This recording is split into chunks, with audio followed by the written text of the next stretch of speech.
कहानी की शुरुआत में हम बैरी नाम के एक आदमी को देखते हैं जो पैसों से भरे कुछ बैग्स अपने घर पर लेकर आया। ये देखकर बैरी परेशान हो गया कि इतने पैसों को वो कहाँ रखेगा। घर पूरा भर चुका है, दफनाने तक के लिए जगह नहीं है। जहां भी उसने खोदा उसे पुराना दफनाया हुआ पैसा ही मिला। अब बैरी ने सोचा कि इन पैसों को घोड़ों के तबेले में छुपा देता हूं। लेकिन जैसे ही उसने पैसे छुपाने के लिए दरवाजा खोला, ढेर सारे पैसे उसके ऊपर गिर पड़े। पूरे तबेले में नोट ही नोट फैल गए। लेकिन हमेशा से उसके पास इतना पैसा नहीं था। आज से कुछ साल पहले वो बस एक एयरलाइन में पायलट था। बैरी की गर्लफ्रेंड बहुत खूबसूरत है और वो अपनी जिंदगी में भी काफी खुश था। बैरी को लगा कि उसकी पूरी जिंदगी ऐसे ही खुशी खुशी निकलेगी। लेकिन फिर अचानक से मुसीबत ने दस्तक दे दी। एक शाम जब बैरी अपने होटल में आराम करने पहुंचा तो एक दाढ़ी वाला आदमी वहां उससे मिलने आया और बैरी को ब्लैकमेल करने लगा। उसने बैरी के ऊपर पैसों के लिए सिगार की स्मगलिंग करने का आरोप लगाया। ये सुनकर बैरी के पसीने छूट गए, क्योंकि अगर ये बात बाहर निकली तो उसकी बदनामी हो जाएगी। उसका पायलट का लाइसेंस रद्द कर दिया जाएगा। फिर क्या करेगा वो जिंदगी में? बैरी को घबराया हुआ देखकर इस आदमी ने बताया कि वो एक CIA एजेंट है और उसका नाम है मोंटी। फिर बैरी को उसने अपनी टीम से मिलवाया। वो बैरी को एक गुप्त जगह पर ले गए जो जहाज रखने की जगह थी। वहां उस वक्त का सबसे तेज प्लेन देखकर बैरी की आंखें चमक उठीं। इस प्लेन में 2 बहुत ही ताकतवर इंजन थे। बैरी उस प्लेन को बड़े चाव से देखने लगा। मोंटी ये देखकर बहुत खुश हुआ और उसने बैरी को उसका मिशन बताया। बैरी को ये प्लेन सेंट्रल अमेरिका के दुश्मन देशों के ऊपर उड़ाना होगा। उसे प्लेन जमीन के पास थोड़ा नीचे उड़ाना है ताकि खुफिया तस्वीरें ली जा सके। लेकिन ये खुफिया मिशन है, इसकी जानकारी बैरी किसी को नहीं दे सकता, अपनी गर्लफ्रेंड लसी को भी नहीं। लेकिन बैरी को इस वक्त किसी भी चीज की परवाह नहीं थी। वो बस अपने सपनों के जहाज को उड़ाने के लिए उतावला था। मोंटी ने दरवाजे खोले ताकि बैरी जहाज की टेस्ट ड्राइव ले सके। घर जाकर उसने लसी को बताया कि मुझे अभी वाली नौकरी छोड़नी है, क्योंकि मुझे एक दूसरी कंपनी में बहुत अच्छा काम मिला है। उसने अपने मिशन का कोई जिक्र नहीं किया। लसी को ये बात बड़ी ही अजीब लगी। कोई पायलट एक एयरलाइन में कैप्टन की नौकरी छोड़कर एक अनजान कंपनी में क्यों काम करना चाहेगा? उसी रात एक फ्लाइट के दौरान बैरी अचानक से कॉकपिट छोड़कर निकल गया, अपनी जिंदगी की एक नई शुरुआत करने। उसके बाद से बैरी मोंटी का आदमी बन गया। वो सेंट्रल अमेरिका के देशों में अंदर तक जहाज उड़ाता और हर तरह के खतरे का सामना करता ताकि वो खुफिया तस्वीरें ले सके। हर बार सफर बहुत खतरनाक होता, लेकिन बैरी को अब इसी में मजा आने लगा था। मोंटी ने जब तस्वीरें अपने सीनियर्स को दिखाई तो लोग बहुत तारीफ करने लगे। लेकिन अभी तक बैरी ने लसी को कुछ नहीं बताया था। उन दोनों की शादी भी हो गई और अब एक बेटी भी है। लेकिन बैरी की आमदनी अब कुछ खास नहीं हो रही। बैरी ने मोंटी से कहा कि देख भाई, इतने में तो गुजारा नहीं हो सकता ना, आदमी का कुछ करना। लेकिन मोंटी ने इस बारे में कुछ नहीं किया। अब मोंटी ने बैरी को पनामा में एक नया मिशन सौंप दिया। बैरी को ऐसे मिशन की आदत हो चुकी है। उसने बड़े आराम से ये काम पूरा कर लिया। देखते ही देखते 1980 शुरू हो गया। बैरी कोलंबिया में जहाज का फ्यूल भरने रुका तो अचानक उसे ढूंढते हुए 3 आदमी वहां पहुंचे। ये गुंडे खुलेआम बंदूक लिए घूम रहे थे। उन्होंने धमकाकर बैरी को गाड़ी में बिठाया। बैरी के पास कोई चारा तो था नहीं, इसीलिए वो चुपचाप उनके साथ उनके बेस पर चला गया। वहां उन्हें इनका लीडर पाब्लो एस्कोबार मिला। पाब्लो बैरी की असली पहचान जानता है और ये भी कि वो सेंट्रल अमेरिका के देशों की खुफिया तस्वीरें लेता है। ये सुनकर बैरी घबरा गया और सफाई देने लगा कि वो सिर्फ एक आम कंपनी के लिए काम करता है, न कि CIA के लिए। पाब्लो पूरा सच जानता ही था तो वो हंसने लगा। पाब्लो ने बैरी से कहा कि मैं तुम्हें कोई नुकसान नहीं पहुंचाना चाहता, बस थोड़ी सी स्मगलिंग करनी पड़ेगी मेरे लिए। उड़ते हुए जाओगे, मेरा थोड़ा सामान वहां ले जाना। इसके बाद पाब्लो बैरी को अपने फार्म पर ले गया, ये समझाते हुए कि माल की स्मगलिंग कितनी मुश्किल है। इसी काम के लिए उसे बैरी की मदद चाहिए थी। हर डिलीवरी के पूरे होने पर वो बैरी को 1 किलो का $2000 देगा। बैरी ये सुनकर बहुत ज्यादा खुश हो गया। इस सब में तो फोटो खींचने से भी ज्यादा पैसे मिलेंगे। लेकिन जब उसने पूरे सिस्टम को समझा तो बैरी को समझ आया कि कमी कहां पर है। जो रनवे पाब्लो ने बनाया था वो बहुत ज्यादा छोटा है और बहुत से पायलट पहले भी टेक ऑफ करते हुए मर चुके हैं। बैरी ने कहा कि ये रनवे थोड़ा लंबा कर लो ना। लेकिन पाब्लो ने कहा कि अगर काम करना है तो करो, नहीं तो निकलो यहां से, सुझाव देने की जरूरत नहीं है। ये सुनकर तो बैरी की ईगो हर्ट हो गई। उसने फैसला लिया कि अब तो मैं इतने ही रनवे में उड़ा के दिखाऊंगा प्लेन। उसने कहा कि ये डिलीवरी तुम्हारे हिसाब से नहीं होगी, मैं बताऊंगा कि सामान कैसे डिलीवर होगा। उसने पाब्लो को एक जगह बताई कि वहां खुले मैदान है, मैं प्लेन को बिल्कुल नीचे ले जाकर सामान गिरा दूंगा। पाब्लो मान गया और सारा सामान लोड करवाया। जैसे ही जाने की तैयारी पूरी हुई, बैरी ने देखा कि प्लेन के अंदर पाब्लो का एक आदमी पायलट की जगह पर बैठा है। लेकिन बैरी ने समझाया कि इस प्लेन में पहले ही काफी सामान है, इससे ज्यादा भार नहीं उठा सकता प्लेन, इसे नीचे उतरना होगा। पावलो ने उस आदमी को उतार लिया और फिर बैरी निकलने लगा। पावलो ने गुड लक के तौर पर बैरी को एक क्रॉस तोहफे में दिया। बैरी ने उड़ान भरी, इस बात से अनजान कि पावलो और उसके आदमी उसकी जान पर सट्टा लगा रहे थे कि वो प्लेन को यहां से उड़ा भी पाएगा या नहीं।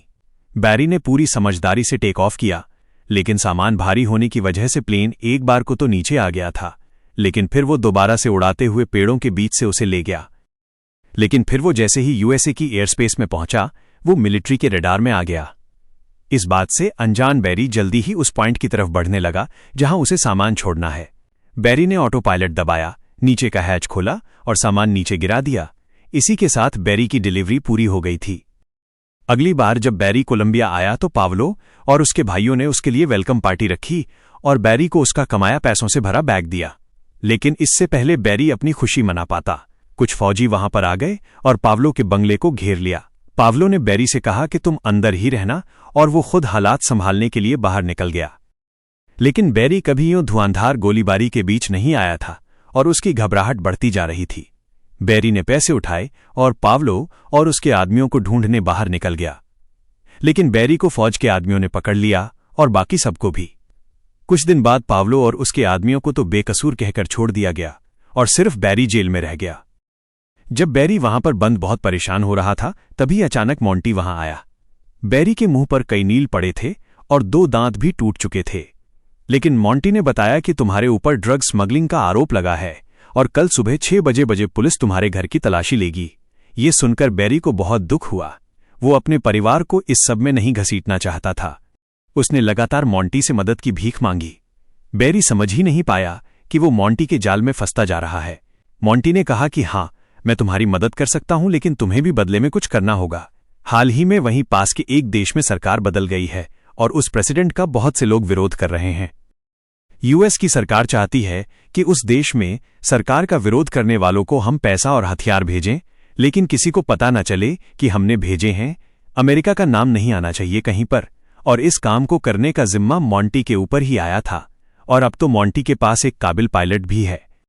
मोंटी बैरी का क्रिमिनल रिकॉर्ड तो नहीं मिटा सकता, लेकिन उसने बैरी को सलाह दी कि तुम्हें घर बदलना होगा। एक छोटा सा शहर है मीना, वहां पर मिलना मुझसे।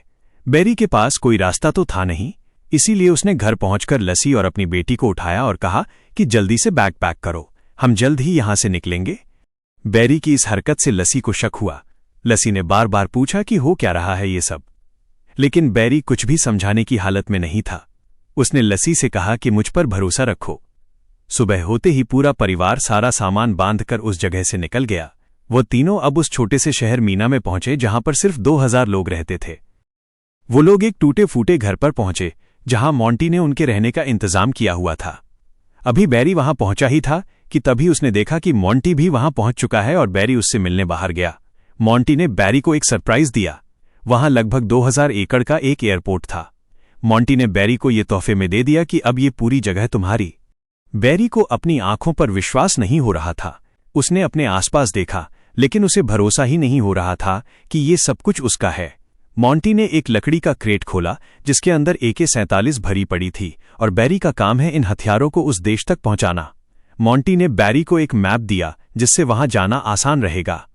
उसमें यह भी बताया गया था कि कहां कहां फौजी तैनात है। इस मैप की मदद से बैरी सबको चकमा दे सकता है। सिर्फ यही नहीं, मोंटी ने बैरी को पैसों का एक बैग भी दिया जो पावलो के घर से मिलिट्री ने बरामद किया था।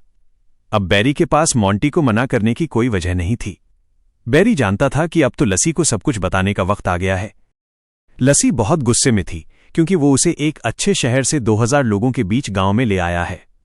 यहां पर उसके घर में कुछ भी नहीं था, न टीवी न वॉशिंग मशीन।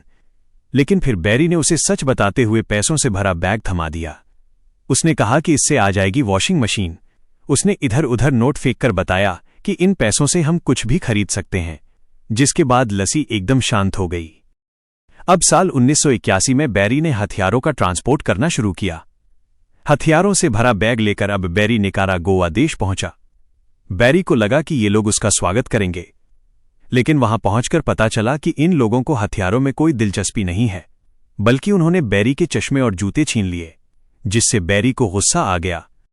उसने तुरंत मॉन्टी को फोन किया और किस्सा समझाया, लेकिन मॉन्टी ने कुछ खास जवाब नहीं दिया। उसने कहा कि बैरी का काम हथियार सही वक्त पर सही जगह पहुंचाना है। लाचार होकर वो दोबारा से उस देश में गया डिलीवरी करने, लेकिन इस बार वो अपने बचाव के लिए बेसबॉल बैट साथ लेकर गया था। चुपचाप बंदूकें लो और निकलो यहां से। इस बार उसने इन विरोधियों को कुछ तोहफे भी दिए।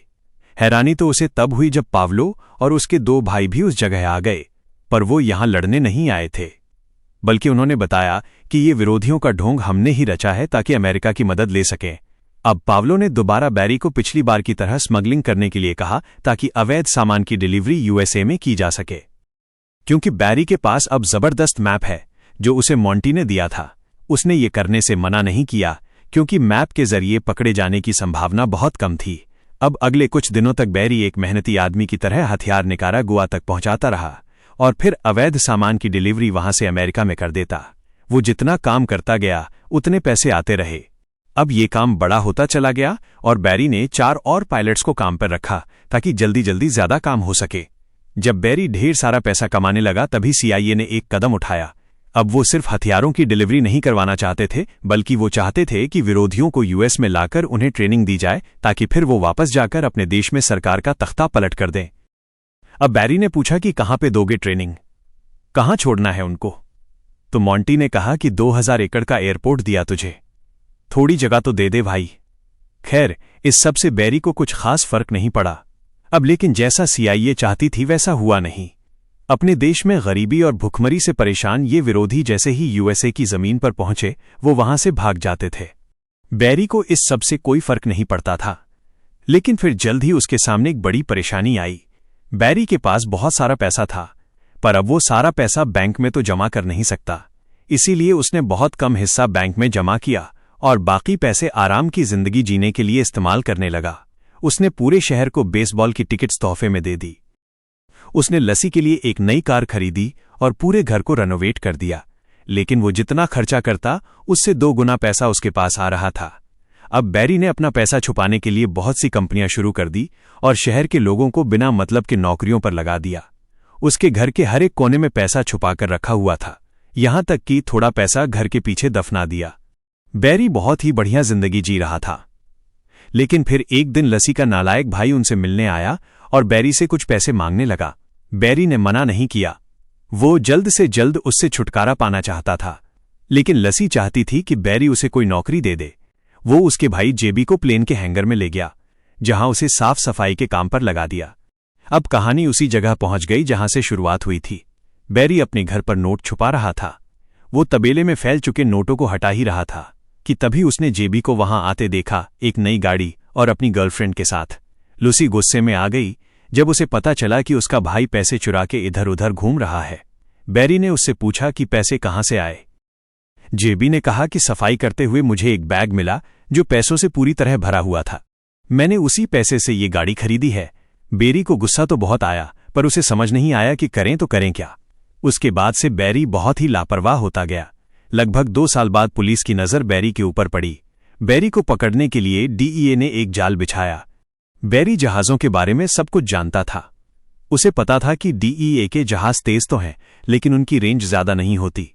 बैरी पूरी रात समुद्र के ऊपर गोल गोल घूमता रहा और जल्द ही पुलिस के प्लेन्स का फ्यूल खत्म हो गया और उन्हें वापस मुड़ना पड़ा।